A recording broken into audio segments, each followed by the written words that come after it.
Nah ini salah satu yang membuat penurunan suara PD Perjuangan adalah mereka Jokower gitu ya, yang sebelumnya memilih PDIP itu mulai pindah ke partai lain. Di antaranya ada yang suka Jokowi tetapi milihnya Gerindra 2,6. Mungkin karena Pak Jokowi di mata responden sekarang makin mesra sama Gerindra.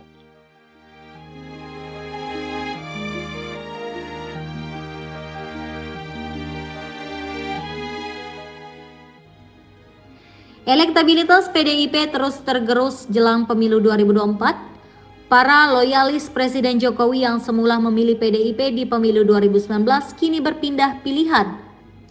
Para pemilih Jokowi di PDIP tersebut kini kebanyakan bermigrasi ke Gerindra dan Partai Solidaritas Indonesia atau PSI hingga PKS. Hal ini terungkap berdasarkan survei elektabilitas partai politik yang dirilis Indikator Politik Indonesia jelang pemilu 2024. Diketahui, hubungan Jokowi dan PDIP merenggang akibat Pilpres 2024.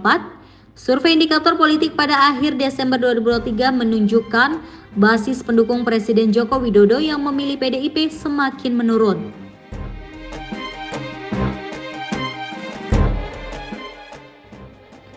Berdasarkan survei tersebut, pemilih PDIP karena alasan suka dengan Presiden Joko Widodo hanya 7,4%. Suara basis Jokowi terlihat berpindah ke partai lain, antara lain PSI dan Partai Gerindra. Kemudian mana lagi? Mereka yang suka Pak Jokowi yang memilih PDIP turun, tinggal berapa? Tinggal 7,4%. Nah ini salah satu yang membuat penurunan suara PD Perjuangan adalah mereka Jokower gitu ya, yang sebelumnya memilih PDIP itu mulai pindah ke partai lain. Di antaranya ada yang suka Jokowi tetapi milihnya Gerindra 2,6. Mungkin karena Pak Jokowi di mata responden sekarang makin mesra sama Gerindra. Rinciannya 13,6% dari total responden memilih PSI karena suka dengan Jokowi, 5,5% memilih Demokrat karena Jokowi, 4,2% memilih PKS karena Jokowi, dan 2,6% responden memilih Gerindra karena Jokowi. Tak heran, tren elektabilitas PDIP terus menurun hingga akhir tahun usai sempat naik ketika Ketua Umumnya Megawati Soekarno Putri mengumumkan Ganjar Pranowo sebagai bakal calon presiden.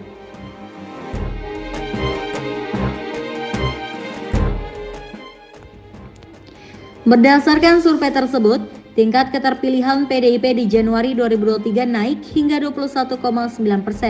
Namun, pada April 2023 usai masalah Piala Dunia gagal diadakan di Indonesia, angkanya menyusut menjadi 16,5%. Kemudian, tingkat keterpilihan kembali meningkat menjadi 20,4% ketika Megawati mengumumkan Ganjar Pranowo sebagai bakal calon presiden. Angka ini terus meningkat hingga puncaknya mencapai 23,7% di bulan Juli 2023. Lalu menyusut menjadi 19,1% ketika survei dilakukan pada 23 hingga 24 Desember 2023. Penurunan elektabilitas partai berlambang banteng moncong putih ini berbanding terbalik dengan Partai Gerindra. Kemudian recover elektabilitas PD Perjuangan, terutama setelah mendeklarasikan Ganjar sebagai capres.